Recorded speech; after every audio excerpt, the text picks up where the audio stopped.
Hello and welcome to the Travel Troll. Right, this is something a bit different. We've never done witches before. This is Witches Horseheath. It's a tiny, tiny little village called Horseheath, which used to be full of witches. And witches from all over Europe used to gather right here to do witchy things. So the most famous witch is Daddy Witch. Now, Daddy Witch is not a man, as you might think. It's actually a woman witch. And she lived in a hut next to the sheep's pond. Here is the sheep's pond. The hut isn't here now. It's over 100 years ago and it was a hut. Huts don't last long anyway. I used to have a shed. I remember my dad buying it when I was about 8. It only lasted about 4 years. So there's no way that's going to last over 100 years. So Daddy Witch lived here in a hut which was pretty much on a little island here, because it was surrounded by water almost. And she just lived there quite happily, casting spells and stuff. Daddy Witch was described as an ancient, bony creature dressed in rags, okay? And they renamed the pond, nowadays they call it Daddy Pond, after Daddy Witch, but it was the sheep's pond. So when Daddy Witch died in 1860, apparently she was buried in the middle of the road, underneath the road, not on top of the road. And it wasn't tarmacked in them days, it was probably just like mud or muck. So they dug it up because they wouldn't let a witch be buried in a church graveyard. That's wrong. You've got to bury them out of the way, get rid of them. So they buried her near, all we know for a fact, is near her hut, near her pond, in the middle of the road. Here is the road, it's called Howard's Lane, and the amazing thing about this is when the road is wet, as you can see it's wet today, the very spot where she's supposed to be buried remains dry, even when it's wet. Now we've driven up Howard's Lane, it goes up here, or is it, no, it goes down there, and then you have to cross a busy road. We had to do quite a big detour up the A something, and then go around the other side, and then it carries on the other side of the main road. We've been up and down 7 times. There is not a dry place. It's been raining this morning. There is not a dry place. There's just puddles everywhere. But apparently one bit remains dry. All right, you could say that's a bit dry. But is it really that dry? In 1935, there was a big fire which swept through here, and apparently it got to this part where the witch is buried, and it changed direction. Just completely missed out her dry bit. Now they say it's because she radiates all this heat.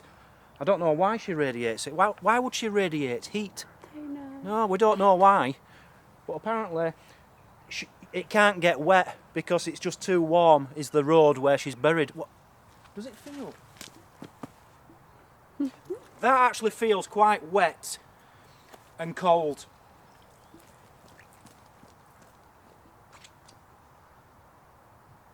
Yeah, that's no better either. So where this dry, warm bit is, I've no idea. Just take my word for it. That's what everyone says. I've read it in the notes. In the same year of 1935, now this is quite astonishing, the Women's Institution, right, so that's proper people, they wrote in their scrapbook that as children came by here and they came to the dry spot, they had to do this. It's actually written in the scrapbook. They had to come along, and whenever they passed the dry part where the witch is buried, they had to nod 9 times, and it brings them luck.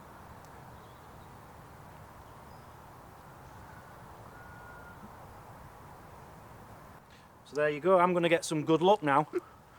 Can you believe they told them to do them kind of things? You've got to do it now.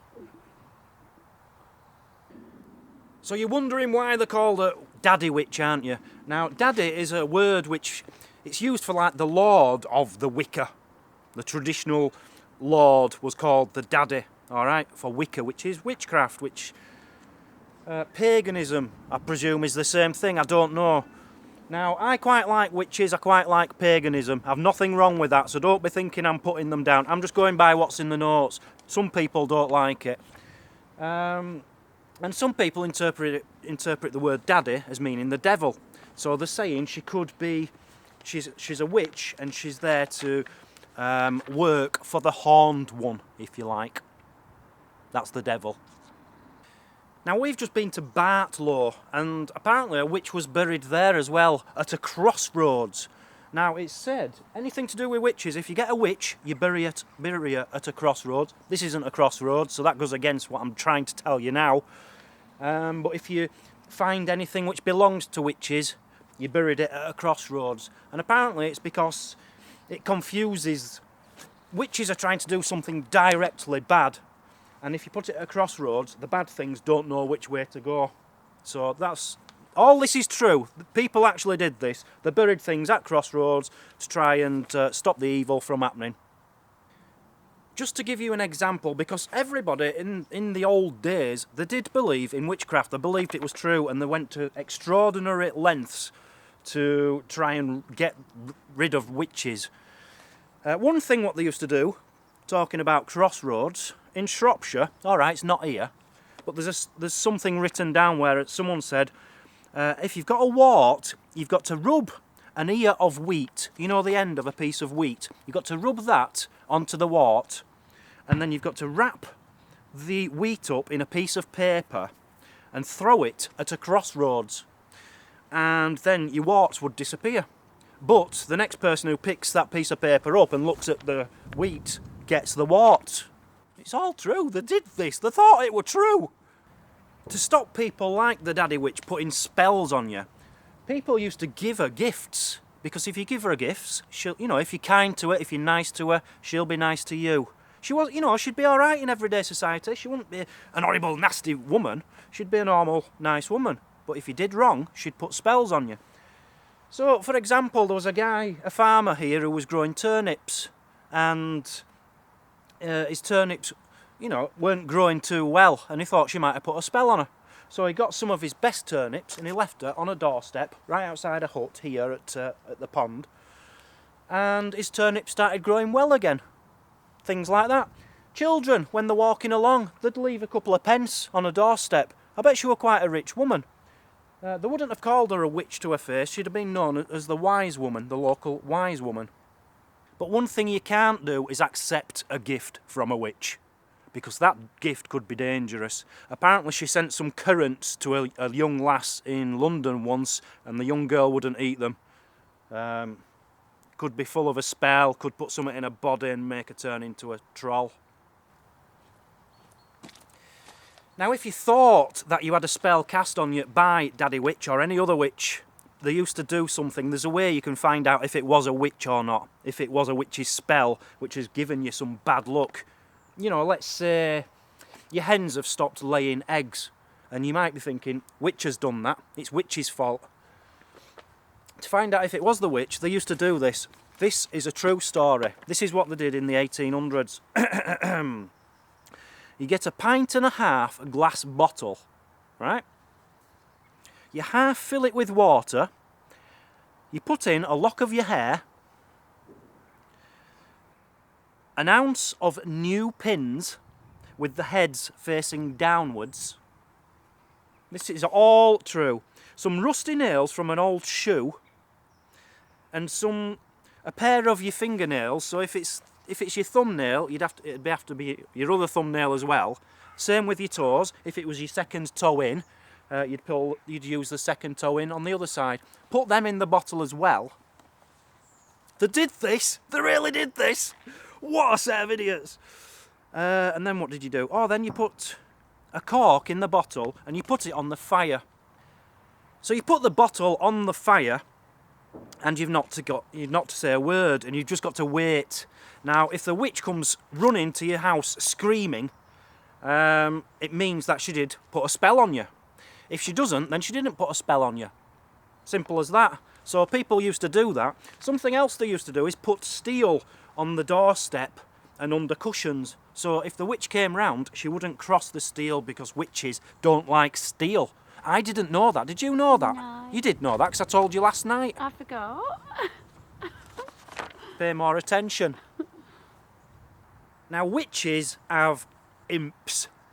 Imps. They're like little helpers, these imps. And they live underneath the armpits and the breasts of the witches. It's true as this. They climb up and just hide under there to keep warm.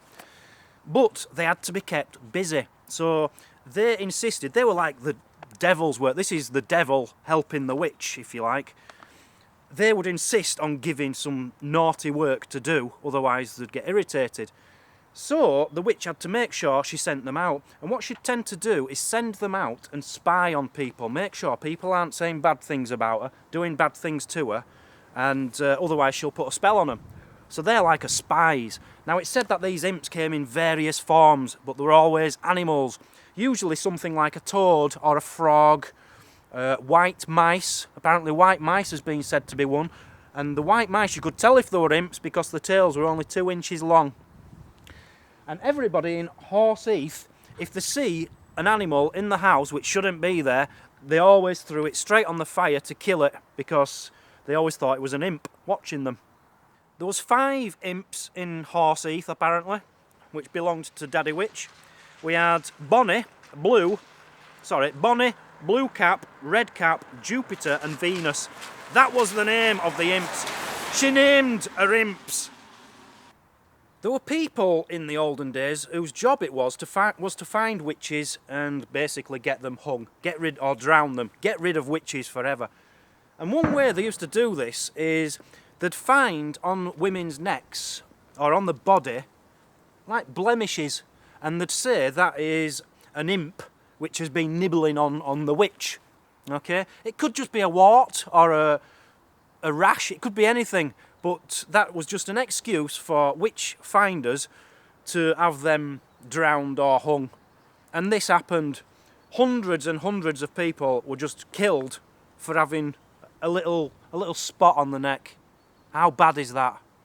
I don't know why you keep laughing. This is serious historic stuff. One of the things that witches like to use in the spells were toad bones. Love to use toad bones. Now, to find the proper toad bones which are going to work for the spells, what they'd do is they'd put a toad into, let me just check this, into a tin pierced with holes. They'd put a toad alive in there, yeah? They'd put it into an anthill, and the ants would go through the holes and eat the toad, and you'd just be left with the bones. And then the witch would dig it up, okay, get the bones out and put them in the stream, and the ones which floated, they were the best ones to use for spells. If they sunk, they were no good. Absolute crap. That's what they did in Horseheath, right here. In these houses, people did this. And there's another little local tale here in Horseheath. This is what they used to do. This is how uneducated they are. I don't want to put them down, but this is ridiculous. What they'd do is they'd draw a circle on the ground, okay, and they'd stand around it and they'd say the Lord's Prayer backwards. If they said the Lord's Prayer backwards, the devil would appear in the middle of the circle, sometimes in the form of a cockerel. A cockerel. People did this! Right, I want to wrap this up now because it's getting on my nerves. I'm sick of hearing these stupid stories about stupid things people did.